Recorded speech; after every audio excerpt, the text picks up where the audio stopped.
এসো কোরআনের ছায়া তলে সমবেত হই, এসো আল্লাহ রাসূলের অনুগত হই। ঠিক না? এসো কোরআনের ছায়া তলে সমবেত হই, এসো আল্লাহ রাসূলের অনুগত হই। এসো কোরআনের ছায়া তলে সমবেত হই, এসো আল্লাহ রাসূলের অনুগত হই।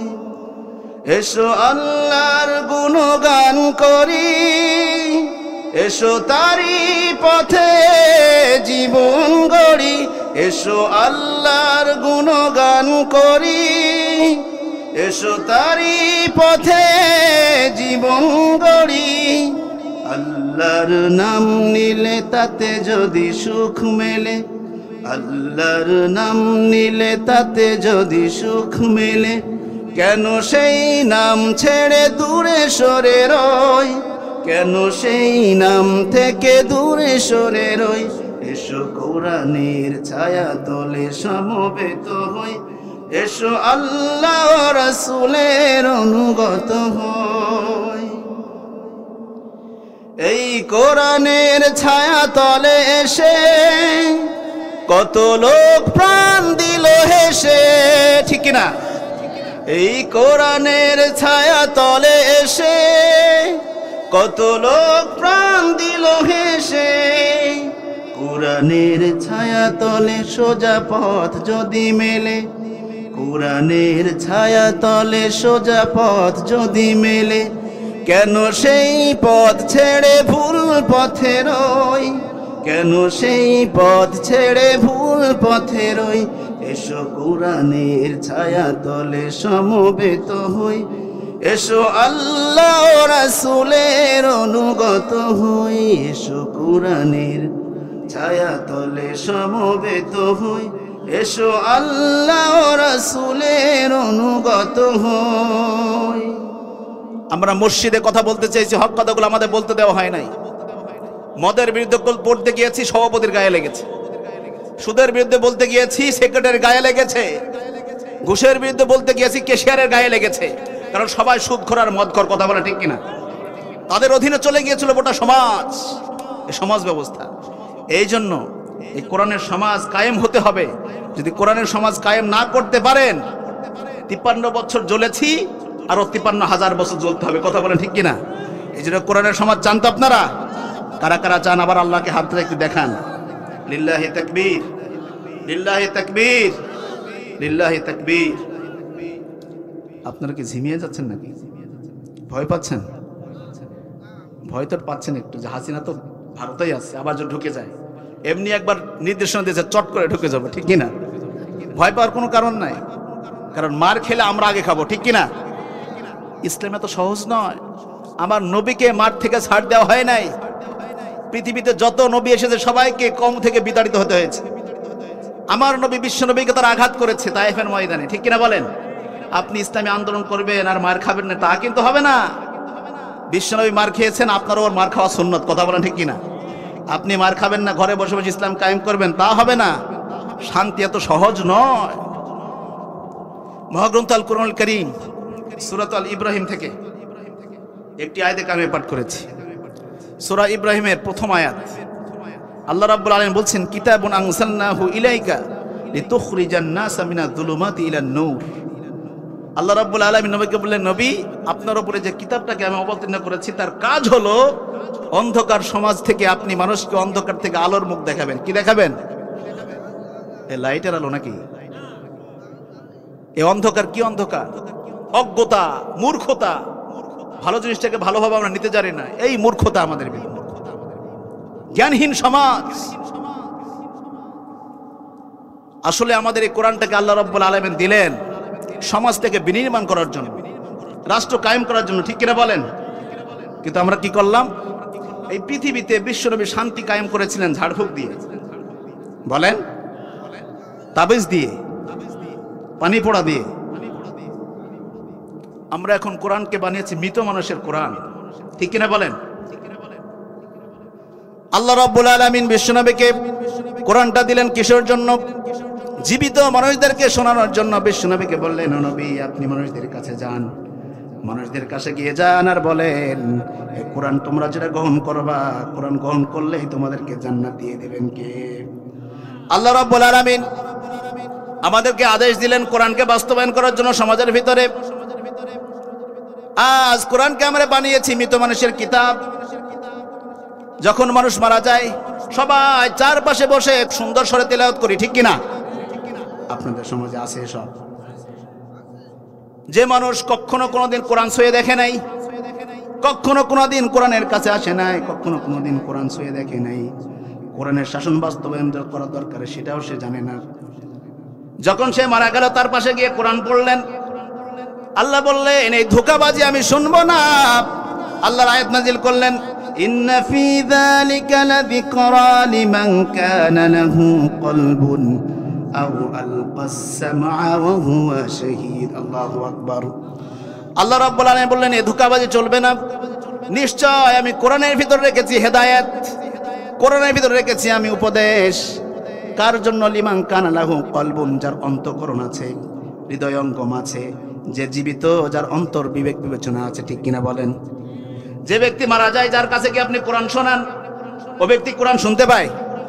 আরো জোরে বলেন। যদিও শুনতে পায়, শুনতে পেলে কি সে কার্যকর করতে পারবে? বিবেক বিবেচনা আছে? কোনো কিছু নাই। আজ আমাদের সমাজের কিছু ইমামরা কি করেছে? ঝাড়ফুঁকের কিতাব বানিয়েছে। এই কোরআনকে গবেষণা করে করে বিধর্মীরা, ইহুদি নাসারারা, তারা নাসা, আকাশ গবেষণা করছে। আজ দেখেন নীল আর্মস্ট্রং আকাশ গবেষণা করতে গিয়েছে। এই কোরআনকে গবেষণা করে করে তারা আকাশ গবেষণা করছে, ইলেকট্রনিক সব কিছু তারা বিস্তার লাভ করছে। কিন্তু আমরা কি করছি? ঝাড়ফুঁকের কিতাব বানাইছি, ঠিক কিনা বলেন? আর তাবিজ বানাই গলায় ঝুলিয়ে রাখি। আচ্ছা বলেন তো, আপনাদের এলাকায় ডাক্তার আছে? ডাক্তার, রোগ হয় আপনাদের, ডাক্তারের কাছে যান তো আপনারা? ডাক্তারের কাছে যান, ডাক্তার একটা প্রেসক্রিপশন লিখে দেয়। প্রেসক্রিপশন যখন লিখে দেয় আপনার শুধু চুমখানার ঘরে রেখে দেন নাকি? বলেন বলেন। ডাক্তার যখন প্রেসক্রিপশন লিখে দেয় আপনারা চুমু খেয়ে শুধু ঘরে রেখে দেন না। ডাক্তার যখন প্রেসক্রিপশন দেয়, কিছু পরামর্শ দেয়, ডাক্তার বলে প্রেসক্রিপশন নিয়ে যাও, ওষুধ কেন আর খাও, ঠিক কিনা বলেন? ডাক্তার যখন প্রেসক্রিপশন দেয় আপনি ওষুধ কিনা ঠিকই সেবন করেন, ঘরে রেখে দেন না, চুমু খান না। আর আমরা কি করি? কোরআনকে পড়ি আর চুমু খেয়ে তাকে রেখে দেই। বিশ্বনবী সাল্লাল্লাহু আলাইহি ওয়াসাল্লাম আজ থেকে 1500 বছর আগে বলে গিয়েছেন, ইয়াতি আলান নাসি জামান লা ইয়াবকা মিনাল ইসলাম ইল্লা ইসমুহু। এমন একটা যুগ আসবে, এমন একটা কাল আসবে যখন মানুষ হাজার হাজার মুসলমান থাকবে কিন্তু কোনো ইসলাম থাকবে, লা ইয়াবকা মিনাল ইসলাম ইল্লা ইসমুহু। আপনি হাজার হাজার মুসলমান দেখবেন কিন্তু ইসলাম কোনো জায়গা নাই। আচ্ছা বলেন তো, গণভবনে ইসলাম আছে? সংসদে আছে? বঙ্গভবনে আছে? শিক্ষা ব্যবস্থায় আছে? অর্থনীতিতে?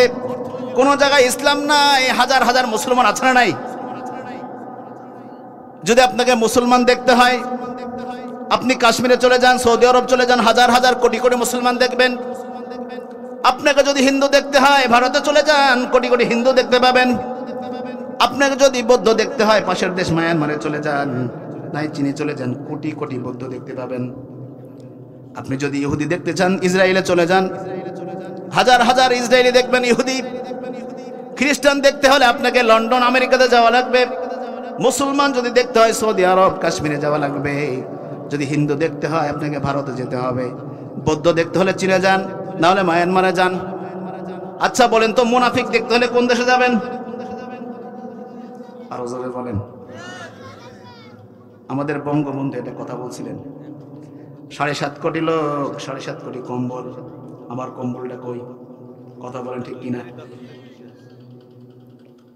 তিনি একটা দুঃখ করে কথা বলেছিলেন, সবাই পেল সোনার খনি, আমি পেলাম চোরের খনি। কাশ্মীর মুসলমান পেল, আমরা পেলাম মুনাফিক, ঠিক কিনা বলেন? এই জন্য 16টি বছর আমাদের উপর নির্যাতন করেছে, কথা বলেন ঠিক কিনা? আপনারা কোরআন মানেন? কারা কারা মানেন হাত তোলেন। হাত নামান। সবাই কোরআন মানেন। কোরআন মানেন ততটুকু বিপদ হয় না যতটুকু, ঠিক কিনা বলেন? ইমাম সাহেব কোরআন মানে যতটুকু, বিপদ হয় না ততটুকু। মেম্বার সাহেব, ইমাম মেম্বার সাহেব কোরআন মানে যতটুকু, বিপদ হয় না ততটুকু। এমপি সাহেব কোরআন মানে ততটুকু, বিপদ হয় না যতটুকু। কারণ বিপদ আসলে আমরা কোরআনকে ছেড়ে দিতে বাধ্য হয়ে যাই, ঠিক কিনা বলেন? এই জন্য বিশ্বনবী বলেছেন, লা ইয়াবকা মিনাল ইসলাম ইল্লা ইসমুহু। এমন একটা যুগ আসবে, কোটি কোটি মুসলমান থাকবে, কোথাও ইসলাম থাকবে না। ওয়ালা ইয়াবকা মিনাল কুরআন ইল্লা রাসমুহু। মসজিদের তাকে তাকে হাজার হাজার কোরআনের পাণ্ডুলিপি পাবেন, মাদ্রাসায় যান, হেফজখানায় যান, হাজার হাজার কোরআনের পাণ্ডুলিপি পাবেন। কোথাও ইসলাম কায়েম নাই, কোরআনের শাসন কায়েম নাই। বিশ্বনবী মনে হচ্ছে এই কথাটা এখন দেখে দেখে বলছেন, ওয়ালা ইয়াবকা মিনাল কুরআন ইল্লা রাসমুহু মাসাজিদুহুম আমিরা ওয়া হিয়া খারাবুম মিনাল হুদা। মসজিদে চলে যান, চাকচিক্যময় মসজিদের ভিতরে গেলে মনে হয় প্রাণটা জুড়াইয়া যায়, ঠিক কিনা বলেন? মসজিদের ভিতরে দেখবেন কত মানুষ লিল্লাহি তাকবীর, আল্লাহু আকবার জিকির করছে, সুবহানাল্লাহ, আলহামদুলিল্লাহ। এদিকে ইমাম সাহেব মসজিদের ভিতরে মার খায়, আছে না নাই? আলেম ওলামারা কারাগারে, আর ওদিকে লিল্লাহি তাকবীর, আল্লাহু আকবার টানছে। আজকে একটা কথা মনে করি, বলেন, মনে করেন আপনার এই হাফানিয়া গ্রামে বড় মসজিদের খতিব নিয়োগ দিলেন, খতিবকে নিয়োগ দিলেন, জাদ্রেল একজন খতিব হক কথা ছাড়া বলে না, সুবহানাল্লাহ বলেন, হক কথা ছাড়া কোনো কথাই বলে না। ইমাম সাহেব প্রথম জুমাতে নামাজ পড়াতে এসেছে, বলছে, আমি আজকে এই জুমা থেকে নামাজ পড়াবো, আপনারা আমাকে নিয়োগ দিয়েছেন, আজকে থেকে কোরআনের কথা ছাড়া কোনো কথা হবে না, আল্লাহর আইন ছাড়া মসজিদ চলবে না, আল্লাহর আইন দিয়ে মসজিদ চলবে, কোনো সমস্যা নাই, আল্লাহর আইন দিয়ে মসজিদ চলবে। সভাপতি হাত তুলে বলে, হুজুর ঠিক আছে, মসজিদ চালান, আমার কোনো আপত্তি নাই। সেক্রেটারি বললেন, হুজুর ঠিক আছে, আপনি কোরআন দিয়ে মসজিদ চালান, কোনো সমস্যা নাই। কেশিয়ার হাত তুলে বলে, সভাপতি সেক্রেটারিকে সমর্থন দিয়ে বলে, ঠিক আছে হুজুর, আপনি কোরআন দিয়ে চালান, মসজিদ, কোনো আপত্তি নাই। হুজুর একটুখানি পরে বলা শুরু করেছে, যে কোরআন দিয়ে মসজিদ চলবে, কোরআন দিয়ে সমাজ চলবে, বলেন আল্লাহু আকবার। সংসদ ভবন চলবে কোরআন দিয়ে, গণভবন চলবে কোরআন দিয়ে, শিক্ষা ব্যবস্থা চলবে কোরআন দিয়ে, অফিস আদালত সব কোরআন দিয়ে চলবে, সুপ্রিম কোর্ট, জজ কোর্ট সব কোরআন দিয়ে, ঠিক কিনা বলেন? এই কথা যখন হুজুর বলছে, অলরেডি মসজিদের ভেতরে দুইটা ভাগ হয়ে গিয়েছে। যারা দরিদ্র মানুষ তারা মাথা উঁচু করে বলে, হুজুর ঠিকই কইছেন, জাদ্রেল হুজুর। কিন্তু নেতা গোছের যারা লোক, তারা মাথা নিচু করে কইছে, হুজুর রাজনীতি শুরু করছে, ঠিক কিনা বলেন? দল দুইটা ভাগ হয়ে গিয়েছে। আমার রাসূল বলেছেন, কোরআন দিয়ে সমাজ চলবে, রাষ্ট্র চলবে, মসজিদ চলবে, সব চলবে।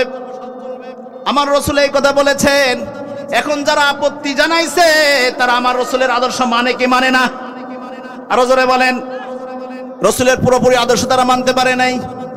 যারা আল্লাহ রাসূলের, আল্লাহর কোরআনের বিরুদ্ধে চলে গিয়েছে, আপত্তি জানাইছে, আমি মনে করি ওরাই সবচেয়ে বড় মুনাফিক। কথা বলেন ঠিক কিনা? আমার রাসূল গোটা বিশ্ববাসীর জন্য রহমত, গোটা বিশ্ববাসীর জন্য মডেল করে দিলেন। এখন আপনি বলতে পারেন, আমার নবী, তিনি তো রাষ্ট্রনায়ক ছিলেন, তিনি তো ভিআইপি, দিন মজুরদের জন্য কেমনে মডেল হন? একথা আপনি বলতেই পারেন, ঠিক কিনা বলেন? ভাই মাইক কি ব্যাপার, সাউন্ড হচ্ছে না কেন, কি ব্যাপার? না এরকম করতে আলোচনা করে যাবে, গলা তো বসে যাচ্ছে রে ভাই, এরকম মাইক হবে না, গলা টানতেই পাচ্ছেন, সাউন্ড হচ্ছে না। কোন কথা বলছিলাম মনে আছে আপনাদের? লাকাদ কানা লাকুম ফি রাসূলিল্লাহি উসওয়াতুন হাসানাহ। আমার নবী গোটা বিশ্ববাসীর জন্য মডেল করে দিলেন আমার আল্লাহ। নবীকে বলে দেন, নবী গোটা বিশ্ববাসীর জন্য রহমত। এখন ভিআইপি রে বলে, আমার নবী তো ছিলেন দিন মজুর, ছাগল চড়াতেন, ঠিক কিনা বলেন? আমার নবী ছাগল চড়াতেন, এটা থাক। আমার নবী ছাগল চড়াতেন, ঠিক কিনা বলেন? ভিআইপি রে বলল, যারা নেতা গোছের লোক, তিনি আমাদের মডেল কেমনে? এই জন্য আমার আল্লাহ রাব্বুল আলামিন বিশ্বনবীকে দিয়ে ছাগল চড়িয়েছেন, বিশ্বনবীকে দিয়ে দিন মজুরি করিয়েছেন, শ্রমিকগিরি করিয়ে নিয়েছেন। এই জন্য গরিব মানুষ এই কথা বলার সুযোগ নাই যে দিন মজুর আমার নবী কিভাবে আমাদের মডেল হতে পারেন। এই জন্য দিন মজুরের মডেল। আবার রাষ্ট্রনায়ক আমার নবী ছিলেন, এই পৃথিবীর সর্বশ্রেষ্ঠ রাষ্ট্রপতি ছিলেন আমার নবী, সবচেয়ে বড় বিচারপতি ছিলেন আমার নবী, সবচেয়ে বড় রাষ্ট্রনায়ক ছিলেন আমার নবী। এখন ভিআইপিরা বলতে সুযোগ নাই যে তিনি তো দিনমজুর ছিলেন, আমাদের মডেল কেমনে? এই জন্য আল্লাহ রাব্বুল আলামিন বিশ্ব নবীকে দিয়ে দিনমজুরি করিয়েছেন, আবার রাষ্ট্রনায়কও বানিয়েছেন। সুবহানাল্লাহ পড়েন। এই জন্য বললেন লাকাদ কানা লাকুম ফি রাসূলিল্লাহি উসওয়াতুন হাসানা। গোটা বিশ্ববাসীর জন্য আমার মডেল নবী হলেন মডেল, আদর্শ। এই জন্য দিনমজুররা বিশ্ব নবীকে মানতে হবে, আবার শ্রমিকরা মানতে হবে, রাষ্ট্রপতি বিচারপতি সবাইকে বিশ্ব নবীর আদর্শ মানতে হবে। চললে চিলে বলেন ঠিক কিনা? আবার একজন স্বামী হিসেবে তিনি মডেল। আমাদের এলাকায় অনেক স্বামী আছে বউ পিটায়, আছে না নাই? বিশ্বনবী কয়েকদিন বউ পিটাইছে। এখন যারা বউ পিটায় তারা বিশ্বনবীর আদর্শ মানে, ঠিক কিনা বলেন? এমন একটা সময় বিশ্বনবীর উপর কোরআন নাজিল হলো।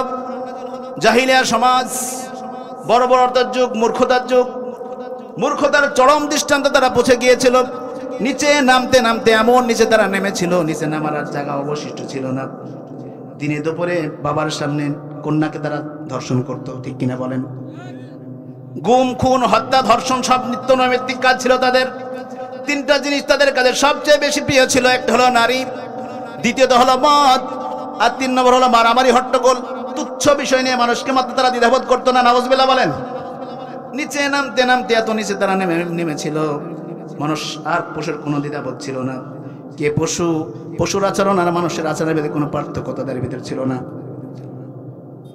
পিতার সামনে যুবতী কন্যা সন্তানকে জোরপূর্বক ধর্ষণ করতো দিনে দুপুরে। পিতার এই দুঃসাহস ছিল না, সন্তানকে চোখের সামনে ধর্ষণ করছে, জুলুম নির্যাতন করছে। পিতা মাতা কখনো সেখানে বাধা দেওয়ার কোনো দুঃসাহস ছিল না, কারণ পিতা জানে আমি যদি বাধা দিতে যাই আমাকে হত্যা হতে হবে। নাউজুবিল্লাহ বলেন। এখন আমরা আল্লাহর কাছে যখন সন্তান হয় না দোয়া করি, আল্লাহ আমাকে একটা কন্যা সন্তান দাও না পুত্র সন্তান দাও, ঠিক কিনা বলেন? আমরা আল্লাহর কাছে দোয়া করি, ও আল্লাহ আমাদেরকে কন্যা সন্তান দাও না, একটা পুত্র যে কোনো একটা হলেই হয়। কিন্তু ওই সমাজের মানুষ আল্লাহর কাছে দোয়া করতেন আর বলতেন, আল্লাহ তুমি পুত্র সন্তান দাও, আমাকে কন্যা সন্তান দিও না। যুবতী নারী, 18 বছর যুবতী নারীকে জোরপূর্বক ধর্ষণ করতো পিতার সামনে। এখন পিতা জানে যদি আবার একটা কন্যা সন্তান, সেও একটা যুবতী হবে, প্রাপ্ত বয়স্ক হবে, আবার আমার নিজের চোখের সামনে তাকে ধর্ষণ করা দেখতে হবে। তাছাড়া আল্লাহর কাছে দোয়া করি, ও আল্লাহ আমাকে আর কখনো কন্যা সন্তান দান করো না। এত অত্যাচার নিবেদন করত। নবজাতক বাচ্চা, ছোট্ট বাচ্চা, মাসুম বাচ্চা, মায়ের কাছ থেকে মায়ের স্বর্ণ গহনা কেড়ে নিত। এখানে ক্ষান্ত থাকতো না। ছোট্ট নবজাতক শিশু মায়ের কোল থেকে কেড়ে নিয়ে বাজারে গিয়ে আলু পটলের মতো বিক্রি করে দিত কৃতদাস হিসাবে। নাউজুবিল্লাহ বলেন। নিচে নামতে নামতে এত নিচে নেমেছিল তারা, নিচে নামার জায়গা আর অবশিষ্ট ছিল না, এমন নিচে তারা নেমেছিল। এই সমাজে বিশ্বনবীর উপরে কোরআন নাজিল হলেন। বিশ্বনবীকে বলেন, নবী যাও, কিতাবুন আনসালনাহু ইলাইকা লিতুখরিজান নাস। নবী যান যান, আপনাদের সমাজের মানুষগুলোকে অন্ধকার থেকে আলোর মুখ দেখান, শান্তির মুখ দেখান, কল্যাণের মুখ দেখান। বিশ্বনবী সাল্লাল্লাহু আলাইহি ওয়াসাল্লাম মানুষের কাছে গেলেন, দাওয়াত দিলেন। বিশ্বনবীর হাতে একে একে কালেমা পড়ে অসংখ্য মানুষ মুসলমান হলো। সুবহানাল্লাহ। ওই সমাজের মানুষেরা ছোট্ট নবজাতক শিশুকে মাটির তলায় পুঁতে ফেলতো। ছোট্ট ছোট্ট কন্যা সন্তানকে তারা মাটির তলায় পুঁতে ফেলতো। আচ্ছা বলেন তো, কুকুরের বাচ্চার জন্য কুকুরের মায়া আছে না নাই? গরুর বাচ্চার জন্য গরুর মায়া আছে না নাই?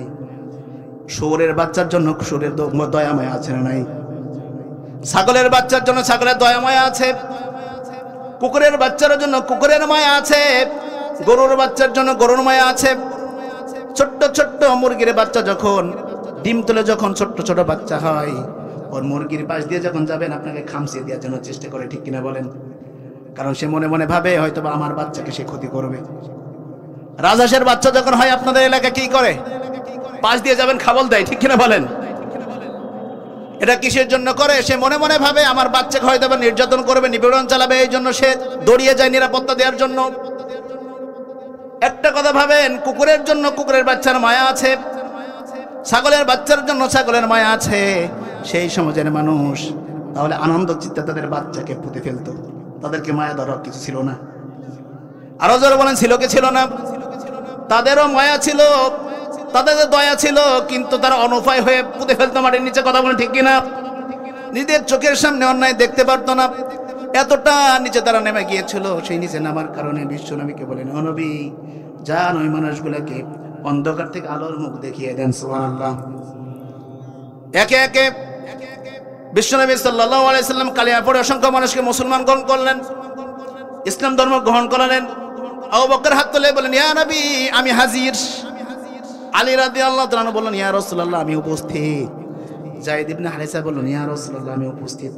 নিজের প্রাণপ্রিয় স্ত্রী খাদিজা বললেন, ইয়া রাসূলুল্লাহ আমি উপস্থিত আছি। আল্লাহু আকবার।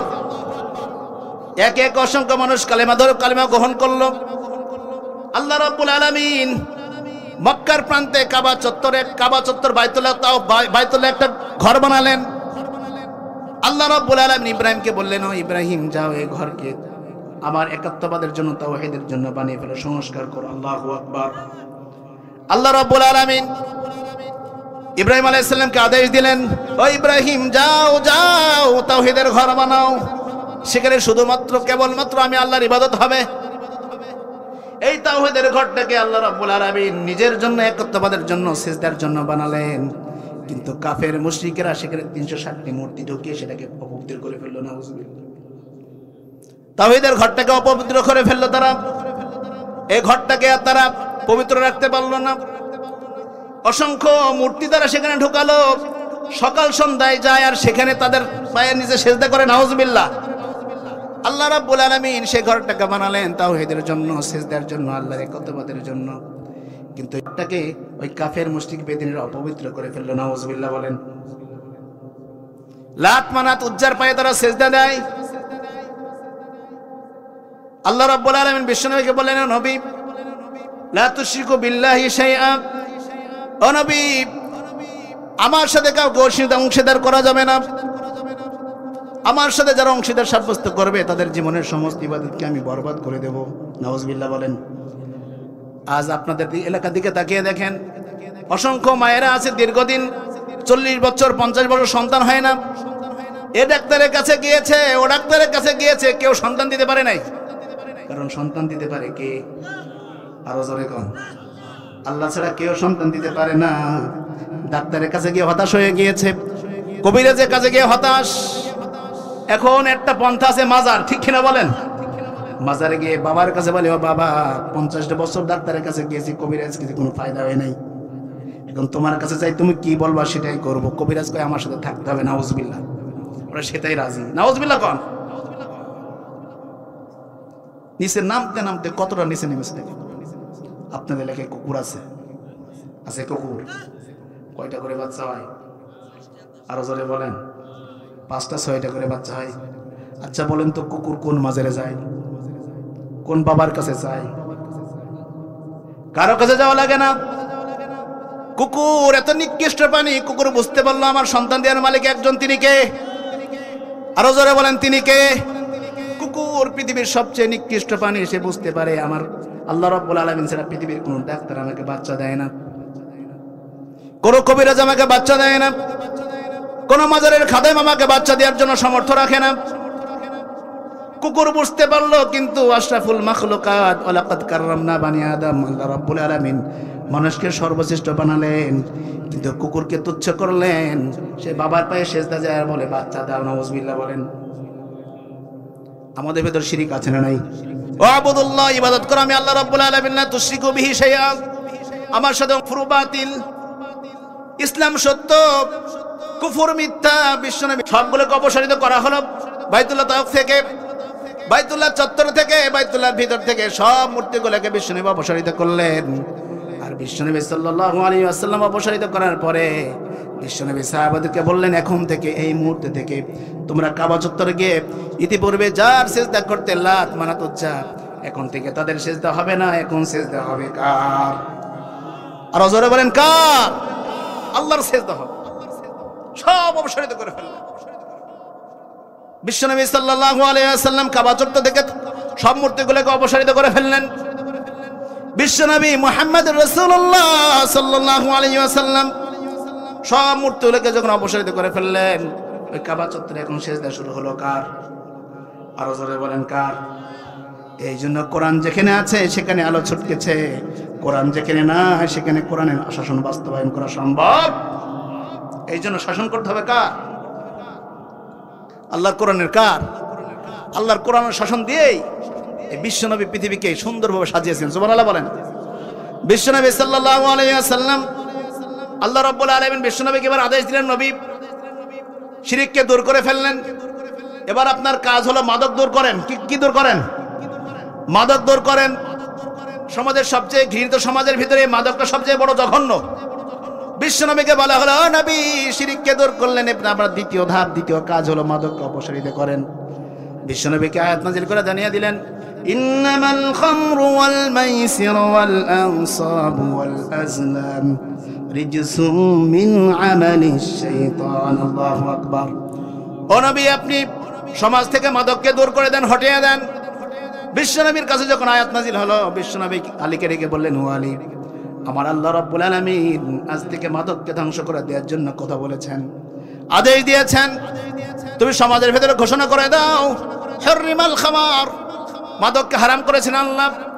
বিশ্বনবী সাহাবা আলী রাদিয়াল্লাহু তাআলা আনহু মদিনার প্রান্তে প্রান্তে ছুটে চললেন, আর সাহাবাদেরকে যেখানে দেখে তিনিকে বলেন, আজ থেকে বিশ্বনবী বলেছেন হাররিমাল খামার, হাররিমাল খামার, মাদক হারাম, মদকে হারাম করা হয়েছে। হাদিসের ভিতরে এসেছে এই কথা যখন মদিনার প্রান্তে প্রান্তে যখন ছড়িয়ে দেওয়া হলো, তখনও মদ হালাল ছিল। বিশ্বনবী সাহাবারা মদ খেত, মদ পান করতো। বিশ্বনবী সাহাবা, কিছু সাহাবারা হাদিসের ভিতরে এসেছে ওই সময় মদ পান করবে, বোতলটা মুখের ভিতরে ধরেছে। কোথায়? মুখের কাছে ধরেছে। কানের ভিতরে শব্দ এসেছে হাররিমাল খামার, মদ হারাম করা হয়েছে। ওই সাহাবা মদ আর মুখের ভিতরে পান করে নাই, বোতলটা ভেঙে ফেলেছে। আল্লাহু আকবার। বোতল ভেঙে ফেলেছে। মদ তৈরি করার জন্য আঙ্গুরের রস, খেজুরের রস দীর্ঘদিন জইয়ে রেখেছে। যখন শুনেছে আল্লাহ রাব্বুল আলামিন মদকে হারাম করেছে, ওই মদ আর মদ থাকিনি, সব ফেলে উল্টিয়ে দিয়েছে। আল্লাহু আকবার। শুধু তাই নয়, এক সাহাবা মদ পান করে ফেলেছে। যখন কানের ভিতরে সংবাদ এসেছে হাররিমাল খামার, মদকে হারাম করা হয়েছে, এই ঘোষণা যখন দিয়ে দিলেন, সংবাদ চলে আসলো কানের ভিতরে। এক সাহাবা নিজের গলার ভিতরে আঙ্গুল ঢুকিয়ে পেটের ভিতরে যে মদগুলো ঢুকেছে বমি করে ফেলে দিয়েছে। আল্লাহু আকবার। ইমান কারে কয় দেন। আর আমরা প্রত্যেক জায়গায় ইমামরা বলে বিড়ি ছাড়েন, সিগারেট ছাড়েন, বলে হুজুর যা কয় কোক, বিড়ি ছাড়ার মধ্যে নেই। কথা বলেন ঠিক কিনা? আমরা হলো এরা মুসলমান। সাহাবাদের চরিত্র ছিল সামিআনা ওয়া আতাআনা। সাহাবাদের কাছে যে কথা আসতো, বিশ্বনবী যেটাই ঘোষণা করতেন, বিশ্বনবী সাহাবারা বলতেন সামিআনা, শুনলাম, ওয়া আতাআনা, মেনে নিলাম। আল্লাহু আকবার। সাহাবাদের চরিত্র হলো সামিআনা ওয়া আতাআনা। বিশ্বনবী বলেছেন, ওয়া মা আতাকুমুর রাসূলু ফাখুযু ওয়া মা নাহাকুম আনহু ফান্তাহু। বিশ্বনবী বললেন, ও সাহাবারা, তোমাদের জন্য, গোটা বিশ্ববাসীর জন্য আল্লাহ রাব্বুল আলামিন আমাদেরকে যে আদেশ দিয়েছেন, তোমরা সব কিছুকে গ্রহণ করে নাও। আল্লাহু আকবার। ওয়া মা নাহাকুম আনহু ফান্তাহু, যে কথাগুলোকে আল্লাহ রাব্বুল আলামিন নিষেধ করেছেন ছেড়ে দাও। ঘোষণা হয়ে গেল। বিশ্বনবী সাহাবারা বললেন সামিআনা ওয়া আতাআনা, ও নবী আপনি যে ঘোষণা দিলেন শুনলাম, মেনে নিলাম। আল্লাহু আকবার। আর কাফেরদের চরিত্র কেমন? কাফেররা বলল সামিআনা, শুনলাম, ওয়া আসাইনা, মানলাম না। নাউজুবিল্লাহ বলেন। আচ্ছা বলেন তো, সাহাবারা বলেছিল, ও নবী আপনি যা বলেছেন শুনলাম, মেনে নিলাম। আর কাফেররা বলল, ও নবী আপনি যা বললেন শুনলাম, কিন্তু মানলাম না। এখন আচ্ছা বলেন তো, আমাদের চরিত্র কাদের মতো? সাহাবাদের মতো না কাফেরের মতো? আরো জোরে বলেন। আমাদের নিজের অজান্তেই আমরা কখন কাফের হয়ে গিয়েছি, ঈমান নষ্ট হয়ে গেছে, কেউ জানি না। হাজার হাজার বছর ধরে কোরআনের তালিম চলছে, কোরআনের শাসন বাস্তবায়ন করার জন্য চেষ্টা চলছে। এই বাংলাদেশে 92% মুসলমান, প্রায় 95% মুসলমান। ইমাম সাহেবরা কোরআনের কথা বলে, খতিব সাহেবরা বলে, কোরআনের মঞ্চে, মাহফিলের মঞ্চে আলেম ওলামারা বলে, বক্তা সাহেবেরা বলে, কোরআনের শাসন চাই, সৎ লোকের শাসন চাই, কোরআনের আইন চাই। কথা বলেন ঠিক কিনা? আমরা মুখে বলেই গেলাম, কিন্তু কখনো কোরআনের শাসন বাস্তবায়ন করার জন্য চেষ্টা করলাম না। ওমরের কাহিনী শুনতে আমাদের সবার ভালো লাগে, আবু বকরের কাহিনী শুনতে আমার ভালো লাগে, আলী রাদিয়াল্লাহু তাআলা উসমানের কাহিনী শুনতে আমাদের ভালো লাগে। কিন্তু উসমান যে কাজ করেছেন, ওমর ইবনুল খাত্তাব যে কাজ করেছেন, আমরা সে কাজ কেউ করতে চাই? বিশ্বনবী সাল্লাল্লাহু আলাইহি ওয়াসাল্লাম মদিনার শাসন ব্যবস্থা কায়েম করলেন কোরআন দিয়ে। বিশ্বনবী সাল্লাল্লাহু আলাইহি ওয়াসাল্লাম 45টি বছর যখন মক্কার আনাচে কানাচে যুবক বয়সে দাওয়াত দিয়েছিলেন নবুয়তি পাওয়ার আগ মুহূর্তে, একটা লোক বিশ্বনবীর কথা কর্ণপাত করে নাই, একটা লোক গ্রহণ করে নাই। নবুয়ত পেলেন, কিছু লোক বিশ্বনবীর কাতারে চলে আসলো। 40টি বছর বিশ্বনবী দাওয়াত দিলেন, এত বড় ভালো মানুষ একটা কিছু পরিবর্তন করতে পারলেন না। সুদ, জিনা, ব্যভিচার কোনো কিছু অপসারিত হলো না। বিশ্বনবীর উপরে কোরআন নাজিল হলো 13 বছর। তখন মক্কার প্রান্তে প্রান্তে কোরআন, তখনও মক্কার ভিতরে কাবা চত্বরের ভিতরে 360টি মূর্তি মাথা উঁচু করে দাঁড়িয়ে আছে। আবার নবী একটা অন্যায় বের করতে পারলেন না সমাজ থেকে। বিশ্বনবীকে মৃত্যুর জন্য, মারার জন্য, হত্যার জন্য ষড়যন্ত্র করলো কাফের মুশরিকেরা। বিশ্বনবীকে বললেন, নবী এই সমাজে আর থাকার দরকার নাই, চলে যান মদিনায়। আল্লাহু আকবার। বিশ্বনবীকে আল্লাহ রাব্বুল আলামিন আদেশ দিলেন, নবী এখানে থাকার দরকার নাই, মদিনায় চলে যান। বিশ্বনবী আল্লাহ রাব্বুল আলামিন আদেশ নিয়ে তিনি চলে গেলেন মদিনায়। মদিনার কাফের মুশরিক ইহুদি নাছারা সবাই বিশ্বনবীকে গ্রহণ করার জন্য দাঁড়িয়ে আছে। আলহামদুলিল্লাহ বলেন। বিশ্বনবীকে গ্রহণ করার জন্য, সাদর সম্ভাষণ দেওয়ার জন্য তারা দাঁড়িয়ে আছে, অপেক্ষমান। বিশ্বনবী মক্কার প্রান্ত থেকে চলে গেলেন মদিনায়। ইহুদি নাছারা পৌত্তলিক মুসলমানদের কাতারে সবচেয়ে সংকীর্ণ লোক ছিল তখন। আউস, খাজরাজ, বনি কাইনুকা সবার ভিতরে তাদের দল ছিল ভারী। বিশ্বনবী চলে গেলেন, কাফের মুশরিকরা কোনো ভেদাভেদ হলো না। তারা চেয়েছিল হানাহানি, দ্বন্দ্ব, মারামারি, আমরা এটা দূর করতে চাই, শান্তির সমাজ কায়েম করতে চাই। বিশ্বনবী যখন মদিনার প্রান্তে ঢুকলেন, বিশ্বনবীকে সবাই সালাম সাদর সম্ভাষণ দিয়ে গ্রহণ করলেন। আল্লাহু আকবার। বিশ্বনবীকে গ্রহণ করলেন। বিশ্বনবীকে বলেন, নবী আপনাকে আমরা মদিনার প্রান্তে পেয়েছি, মদিনার রাষ্ট্রনায়কের ভার আপনার কাঁধের উপরে আমরা তুলে দিতে চাই, আপনি কি রাজি? বিশ্বনবী বললেন, বিশ্বনবী তখন তাদেরকে বললেন, তোমরা আমাকে মদিনার শাসন ক্ষমতা দিতে চাও, চেয়ারের ভার দিতে চাও, আমি নিতে রাজি আছি।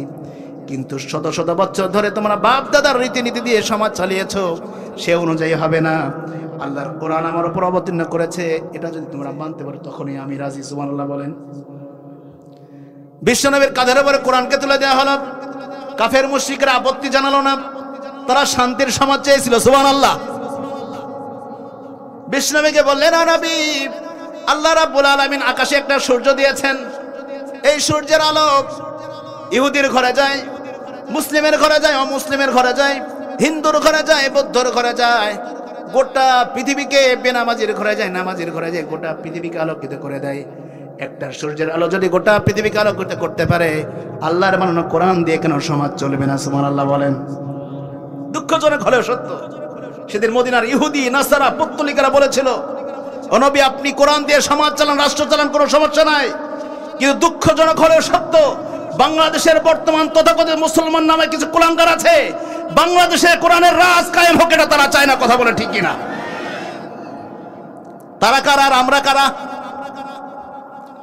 ইহুদিরা চাইলো, খ্রিস্টানরা চাইলো, নাসারা চাইলো যে কোরআন দিয়ে সমাজ চলে, কোনো সমস্যা নাই। বিশ্বনবী কোরআন দিয়ে সমাজ পরিচালনা করা শুরু করলেন। কিছুদিনের ভিতরে আল্লাহ রাব্বুল আলামিন মদিনার ভিতরে শান্তির বাতাস প্রবাহিত করে দিলেন। সুবহানাল্লাহ।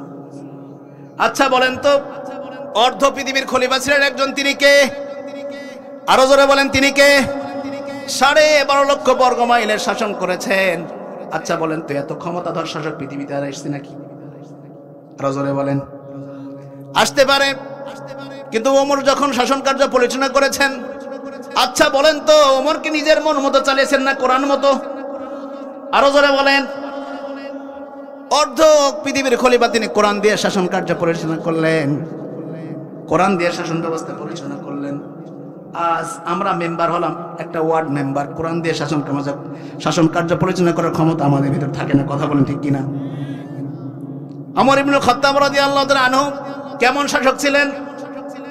কোরআন দিয়ে শাসন কার্য পরিচালনা করতেন সমাজের ভিতরে। বিশ্বনবীর সাহাবা ওমর ইবনুল খাত্তাব যখন রাত হয়ে যেত, তিনি আর ঘরে বসে থাকতে পারতেন না। তিনি মনে করতেন এই সমাজের দায়িত্ব আমার। সমাজের মানুষের কেউ না ঘুমিয়ে থাকে, কেউ না খেয়ে থাকে, দুঃখী মানুষের খোঁজ খবর নিতেন, সাধারণ পোশাকটা পরে ফেলতেন, রাতের আধারে বেরিয়ে পড়তেন সাধারণ মানুষের খোঁজ খবর নেওয়ার জন্য। বিশ্বনবী যেভাবে শাসন কার্য করেছিলেন, বিশ্বনবী সাহাবা ওমর ইবনুল খাত্তাব সেভাবে শাসন কার্য চালিয়েছেন। রাতের আধারে বেরিয়ে পড়লেন ওমর ইবনুল খাত্তাব রাদিয়াল্লাহু তাআলা আনহু। বিশ্বনবীর সাহাবা রাতের আধারে বেরিয়ে পড়লেন, দূর থেকে যেন কান্নার শব্দ ভেসে আসে কোমরের কানের ভিতরে। ওমর রাদিয়াল্লাহু তাআলা বুঝতে পারলেন কে যেন কান্নাকাটি করে। শব্দ শুনে শুনে সেদিকে এগিয়ে যেতে থাকলেন। আল্লাহু আকবার। ওমর ইবনুল খাত্তাব সেদিকে এগিয়ে যেতে থাকলেন, হাঁটি হাঁটি পা করে এগিয়ে যেতে থাকলেন। দেখলেন স্বামী স্ত্রী কথা কয়। স্ত্রী স্বামীকে বলে, স্বামী এই রাতে আমার প্রসব বেদনা উঠেছে, পেটে বাচ্চা, ডেলিভারি হবে। গভীর রজনীতে স্বামী বলে, এই নির্জনে আমি কোথায় যাব, ধাত্রী কোথায় পাবো, নির্জন গিরিপথে আমি কোথায় যাব, কোন পথে যাব, কোন আলো নাই, চিকিৎসার সুব্যবস্থাও সেখানে নাই। আমরা এমন এক অঞ্চলে বাস করি, এখানে আমাদের সাহায্য করবে সে লোকটাও নাই। বিশ্বনবী সাহাবা ওমর ইবনুল খাত্তাব সাথে সাথে এগিয়ে গেলেন, গিয়ে বললেন, ও ভাই তোমাদের কি সমস্যা, কি হয়েছে তোমাদের? লোকটা বলল, পথিক লোকটা বলল, তোমাকে বলে লাভ কি, তুমি আমাদেরকে উপকার করতে পারবা নাকি? ওমর ইবনুল খাত্তাব বললেন, আপনি আমাকে একটু বলেই দেখেন আমি উপকার করতে পারি কিনা। আল্লাহু আকবার। ওই পথিক বলল, আমার স্ত্রী প্রসব বেদনা উঠেছে, বাচ্চা হবে, যদি সঠিক সময়ে প্রসব না করতে পারে, বাচ্চা ডেলিভারি না হয়, আমার স্ত্রী হয়তো পৃথিবী থেকে বিদায় নিতে পারে। ওমর এই কথা শুনে আর দাঁড়ালেন না ওখানে। ওমর রাদিয়াল্লাহু তাআলা তিনি সেখান থেকে ছুটে চলে গেলেন নিজের বাড়িতে। বেগমকে ডাকলেন, ও বেগম, আমার প্রাণপ্রিয় স্ত্রী, আমার পথিক বন্ধু রাস্তার ভিতরে বিপদে পড়েছে, দেরি করো না, বেরিয়ে যাও, কিছু কাপড় নাও, কিছু আগুন নাও। আগুন আর কাপড় নিয়ে অর্ধ পৃথিবীর খলিফা ওমর ইবনুল খাত্তাবের স্ত্রী দেরি করলেন না, বেরিয়ে পড়লেন। সুবহানাল্লাহ বলেন। ওমর ইবনুল খাত্তাবের স্ত্রী বেরিয়ে পড়লেন, দেরি করলেন না। অর্ধ পৃথিবীর খলিফা একজন পথিক নারীর সাহায্য করার জন্য এগিয়ে গেলেন। আচ্ছা বলেন তো, গভীর রজনীতে এই এলাকার চেয়ারম্যানের বউর কাছে গিয়ে যদি বলেন, ওই এলাকার অমুকজন ঠেলাওয়ালার ব্যক্তির স্ত্রী প্রসব বেদনা হবে, একটু চলেন সাহায্য করবেন, আসবে? আরো জনে কোন? আপনারা কাদের ভোট দেন? নিজেদেরকে বিবেকের চেষ্টা করেন, নিজের বিবেকের কাছে একটু প্রশ্ন করেন, কাদেরকে ভোট দিয়ে আপনারা বিজিত করেন? নিজের পকেট বুঝাই করে, ঠিক কিনা বলেন? নেতা কারে কয় একটু শুনে যান। আমাদের এলাকায় কিছু নেতা এখন আবির্ভাব হবে, ঠিক কিনা বলেন? কারণ সামনে ভোট, খুব গণসংযোগ করা দরকার। নেতা আসবে আর হাত তুলে তুলে বলবে, সমস্ত ক্ষমতার মালিক মানুষেরা, নাউজুবিল্লাহ বলেন, সমস্ত ক্ষমতার মালিক জনগণ। এই কথা বলার সঙ্গে সঙ্গে নেতার ইমানও শেষ। যারা শুনবে তাদের ইমান যদি বিশ্বাস করে, ঠিক কিনা বলেন? এই কথাটা যুক্তি দিয়ে বলবো আপনাদেরকে, শুনবেন শুনবেন। সমস্ত ক্ষমতার মালিক, এই কথাটা যে ভিত্তিহীন একটু প্রমাণ করে দিই আমি। যখন নেতারা আসে আমাদেরকে বলে সমস্ত ক্ষমতার মালিক হচ্ছে জনগণ, নাউজুবিল্লাহ বলেন, সমস্ত ক্ষমতার উৎস জনগণ। নেতারা আসে এই কথা বলে। এই নেতা যখন ভোটে জিতে যায় তখন কি আপনাদের কথা শোনে? আরো জনে বলেন, তখন ক্ষমতার মালিক কে হয়? নেতা হয়ে গেল। এখন একটা কথা ভালো করে শোনেন, সরকার যখন প্রতিষ্ঠা হয়ে গেল ভোটের মাধ্যমে, তারা বলে বলে গেল সমস্ত ক্ষমতার মালিক জনগণ, আপনারা। এখন এই জনগণ যদি সরকারের কাছে কোনো দাবি করে, যে দাবি দিতে হবে, আন্দোলন শুরু করছে, বাইতুল মুকাররমে আন্দোলন শুরু করছে, সরকারের কাছে দাবি করছে, এটা দিতেই হবে, সরকারও না ছড়বান, আমি দেব না। জনগণ বলছে আমাদের দিতেই হবে, ছাড়বো না। এখন সরকারের লাঠিয়াল বাহিনী আছে না নাই? আচ্ছা বলেন তো, আছে না নাই? পুলিশ, আর্মি, বিজিবি সবাইকে বলবে ধাওয়া দেওয়ার, লাঠি চার্জ কর, কথা বলেন ঠিক কিনা? তখন ওই ক্ষমতা কার বেশি, জনগণের না সরকারের? জনগণের ক্ষমতা কোথায় গেল তখন? জনগণ তো সমস্ত ক্ষমতার মালিক, জনগণের ক্ষমতা তখন কোথায় গেল? কারণ এটা ধোঁকাবাজি। আল্লাহ নমরুদকে ক্ষমতা দিয়েছিল, সে আল্লাহ নমরুদকে জুতার বাড়ি খাওয়াইছিল, ঠিক কিনা বলেন? যে আল্লাহ হাসিনাকে ক্ষমতা দিয়েছিল, 16টি বছর রাজত্ব করেছে, সব মন্ত্রণালয় তার হিসাবে দখল করে নিয়েছে, আর্মি, পুলিশ, বিজিবি, র্যাব বাহিনী সব তার ছিল, তারপরেও 45 মিনিট সময় দিয়েছিল বলে যা দূর হয়ে যায় এলাকা ছেড়ে, কথা বলেন ঠিক কিনা? কতটা হতাশাগ্রস্ত দেখেন। আজ বাড়ি ঘর ছাড়া, ক্ষমতা ছাড়া, স্বামী নাই, ঘর নাই, বাড়ি নাই, ঠিক কিনা বলেন? আল্লাহ রাব্বুল আলামিন বললেন, বান্দা ফালিয়াবুদু রাব্ব হাযাল বাইতিল্লাযী আত'আমাহুম মিন জু'ইন ওয়া আমানাহুম মিন খাউফ। আল্লাহু আকবার। আল্লাহ রাব্বুল আলামিন বললেন, বান্দা এই ঘরের মালিকের ইবাদত করো। কার ইবাদত? আরো জোরে বলেন, কার ইবাদত? আল্লাহ রাব্বুল আলামিন ডেকে বললেন ফালিয়াবুদু রাব্বা হাযাল বাইত, এই বাইতুল্লাহর ইবাদত হবে না, ইবাদত হবে এই বাইতুল্লাহ যে বানিয়েছে তার ইবাদত। কার ইবাদত? আল্লাহ রাব্বুল আলামিনের ইবাদত। আল্লাহ বলেন ফালিয়াবুদু রাব্বা হাযাল বাইত, এই ঘরের মালিকের ইবাদত করো। তাহলে আল্লাহ রাব্বুল আলামিন বলছেন ফালিয়াবুদু রাব্বা হাযাল বাইতিল্লাযী আত'আমাহুম মিন জু'। আল্লাহ রাব্বুল আলামিন তোমরা যখন ক্ষুধার্ত হবে আমি আল্লাহ রাব্বুল আলামিন ক্ষুধার থেকে নিবারণ করে দেব, ক্ষুধার সময় খাদ্য দিয়ে তোমাদেরকে ধন্য করব। ওয়া আমানাহুম মিন খাউফ, যখন তোমাদেরকে ভয় দেখানো হবে আমি আল্লাহ রাব্বুল আলামিন ভয় থেকে তোমাদেরকে বাঁচিয়ে দেব। সুবহানাল্লাহ বলেন। দীর্ঘ 16টি বছর আল্লাহ রাব্বুল আলামিন আমাদেরকে এই নির্যাতন নিপীড়ন থেকে বাঁচিয়েছেন। তিনি কে? আরো জোরে বলেন তিনি কে? বুবু গো বুবু কেমন নৌকার মাঝি, এখন তোমার নৌকা চলে না। ঠিক কিনা?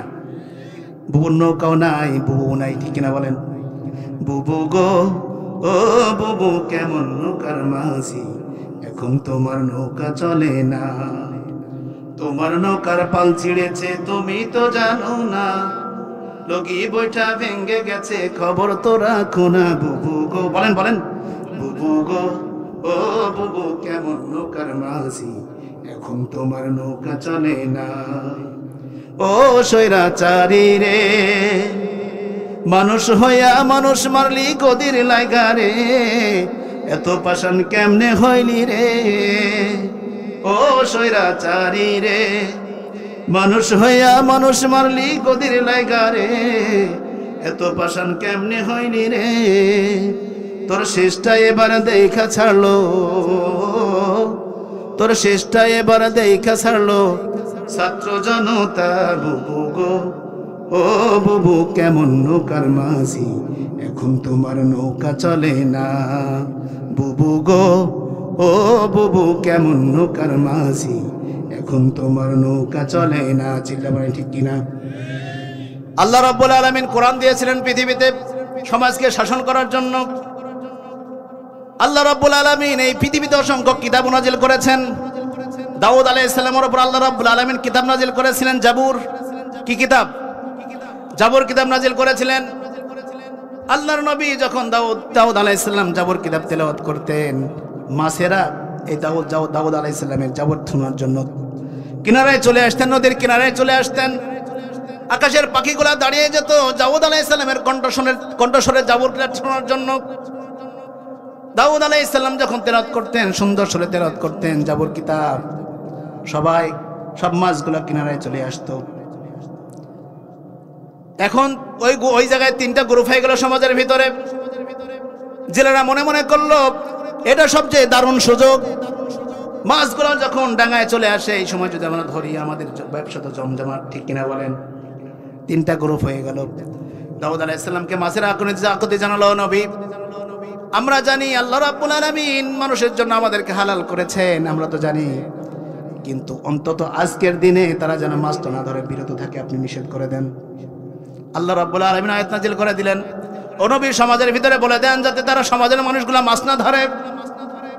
ঘোষণা হয়ে গেল, সমাজের ভেতর প্রচার হয়ে গেল, অন্তত শনিবারের দিন আল্লাহ রাব্বুল আলামিন মাছ ধরা নিষেধ করেছেন, এটা থেকে তোমরা বিরত থাকো। দাউদ আলাইহিস সালাম ঘোষণা করে দিলেন সমাজের ভিতরে। 3টা গ্রুপ হয়ে গেল সমাজের ভিতরে। একটা গ্রুপ বলল নবী বলুক কাজেই বলুক মাছ আমরা ধরবই ধরবো, নাউজুবিল্লাহ বলেন, এটা হলো কাফেরের দল। আর একটা গ্রুপ তারা বলে মাছ আমরা ধরবো না, কাউকে ধরতেও দেবো না, এরা মুমিনের দল। আল্লাহু আকবার। কারণ নবী বলেছে, নবীর আদেশ মানা ফরজ। ঠিক কিনা বলেন? আর একটা গ্রুপ অরাজনৈতিক পরেজগার মানুষ, সাথেও নাই পাশেও নাই, অরাজনৈতিক পরেজগার, যে ধরে ধরুক গা, লা ইলাহা ইল্লাল্লাহ দাখালাল জান্নাহ, আছে না নাই? 3টা গ্রুপ হয়ে গেল সমাজের ভিতরে। নবী আদেশ করলেন মাছ ধরা যাবে না, 3টা গ্রুপ হয়ে গেল। জেলেরা ওই দিনই মাছ ধরা শুরু করলো।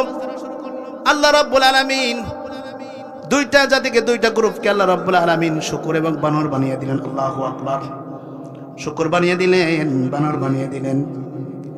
যুবক যারা ছিল তাদেরকে বানর বানালেন, যারা বৃদ্ধ ছিল তাদেরকে শুকর বানিয়ে দিলেন। তার কারণটা কি? কারণ বুড়িরা সবচেয়ে বড় বদমাইশ। ঠিক কিনা বলেন? আমাদের এলাকায় চায়ের দোকান গেলে যাবেন, চায়ের দোকানে দেখবেন সবচেয়ে দাড়িওয়ালা মুরব্বী যারা থাকে, বলে বড় বড় ড্যান্স হলে একটা না গান দিয়ে ড্যান্স গান, ঠিক কিনা বলেন? মুরব্বীরা সবচেয়ে বড় পথ, কিন্তু আল্লাহ রাব্বুল আলামিন একটা গ্রুপকে নাজাত দিয়ে দিলেন, যারা তার মাছ ধরলেও না, কাউকে ধরতেও দিল না। আল্লাহ রাব্বুল আলামিন তাদেরকে ধ্বংস করে দিলেন। আচ্ছা বলেন তো, আল্লাহ রাব্বুল আলামিন মাছের জন্য কি ওই জাবর কিতাব শোনাকে ফরজ করেছিলেন? আরো জোরে বলেন, ফরজ ছিল? জাবর কিতাব শোনা মাছের জন্য ফরজ নয়। তারপরেও মাছের উপরে নির্যাতন করার কারণে আল্লাহ রাব্বুল আলামিন ওই সমাজের মানুষকে বানর এবং শূকর বানালেন। আর আল্লাহ রাব্বুল আলামিন এই কোরআনকে আমাদের জন্য শোনা ফরজ করেছেন, ঠিক কিনা বলেন? মানুষের জন্য শোনা ফরজ করেছেন। আর একটা কথা বলেন, জাবুর কিতাব আল্লাহর জাবুর আল্লাহ রাব্বুল আলামিনের কিতাব, কোরআন আল্লাহ রাব্বুল আলামিনের কিতাব। জাবুরের তুলনায় আল্লাহ কোরআনের সম্মান বেশি দিয়েছেন না কম দিয়েছেন? জাবুর আল্লাহর কিতাব, কোরআন আল্লাহর কিতাব। কোরআনের সম্মান আল্লাহ রাব্বুল আলামিন বাড়িয়ে দিলেন। মাছেরা পাখিরা কোরআন শুনতো, তাদের উপর নির্যাতন করার কারণে ওই সমাজের মানুষকে বানর এবং শূকর বানিয়ে দিলেন। আচ্ছা বলেন তো, এখন আমরা কোরআন বলি, কোরআন পড়তে বলি, কোরআন অনুযায়ী আমল করতে পারি, যারা শোনে না তাদেরকে কি করে দেওয়া উচিত আপনারা বলেন? ওই সমাজের মানুষগুলোকে যদি বানর বানিয়ে দেওয়া হয়, আমাদের তো আরো নিকৃষ্টভাবে বানানো দরকার, কথা বলেন ঠিক কিনা? দীর্ঘ 15টি বছর 16টি বছর আমরা কোরআনের কথা বলেছি, মাইকটা কেড়ে নিয়েছি, তার সব মুরগির বাচ্চা, ঠিক কিনা বলেন? ঠিক কিনা বলেন? মুরগির বাচ্চা কেন বললাম জানেন তো? আবার বলবো, ঘটনা বলবো। মুরগির বাচ্চা যখন আপনার সমাজে মুরগির বাচ্চা উঠায়, মুরগির বাচ্চার পেটের নিচে কিছু হাঁসের ডিমও দিয়ে দেয়, ঠিক কিনা বলেন? দেয় না? তো ডিম যখন দিয়ে যায়, বাচ্চা যখন ফুটে যায়, তখন মুরগির বাচ্চার হাঁসের বাচ্চা একসাথে ঘুরে বেড়ায়। তো মুরগির বাচ্চাগুলা ঠিক মুরগির পিছনে পিছনে ঘরে, আর ওই হাঁসের বাচ্চাগুলো কাদা খুঁজে বেড়ায়, ঠিক কিনা বলেন? মুরগি মনে মনে ভাবে, আমার পেটের নিচে জন্মগ্রহণ করলো, ওরা আবার কার বাচ্চা বুঝতে পারলো না, ঠিক কিনা বলেন? আসলে জারজ, ঠিক কিনা বলেন? আসলে ওরা সব মুরগির বাচ্চা, যারা কোরআনের আইনে বাধা দিত, কোরআনের শাসন চায় না, তারা সবাই মুরগির বাচ্চা, কথা বলেন ঠিক কিনা? এই সমাজে মুরগির বাচ্চা আছে না নাই? এই জন্য আমাদের দাওয়াত হচ্ছে মুরগির বাচ্চাদের কাছে, যারা অন্যের পায়ের তলে থেকে যারা আমাদেরকে শাসন করতে চায়, আমাদের কণ্ঠকে স্তব্ধ করে দিতে চায়, কোরআনের শাসন বাংলাদেশ থেকে উঠিয়ে দিতে চায়, ইসলামকে রদ করতে চায়, আমাদের দাওয়াত তাদের জন্য, কথা বলেন ঠিক কিনা? তোমাদের খালাও নাই, বাবাও নাই, বোনও নাই, এখন চলে আসো আমাদের কাতারে, কথা বলেন ঠিক কিনা? আল্লাহ রাব্বুল আলামিন আমাদের সবাইকে কবুল করুন, বলেন আমিন। কবুল করুন, বলেন আমিন। কবুল করুন, বলেন আমিন। কবুল করুন, বলেন আমিন। কবুল করুন, বলেন আমিন। কবুল করুন।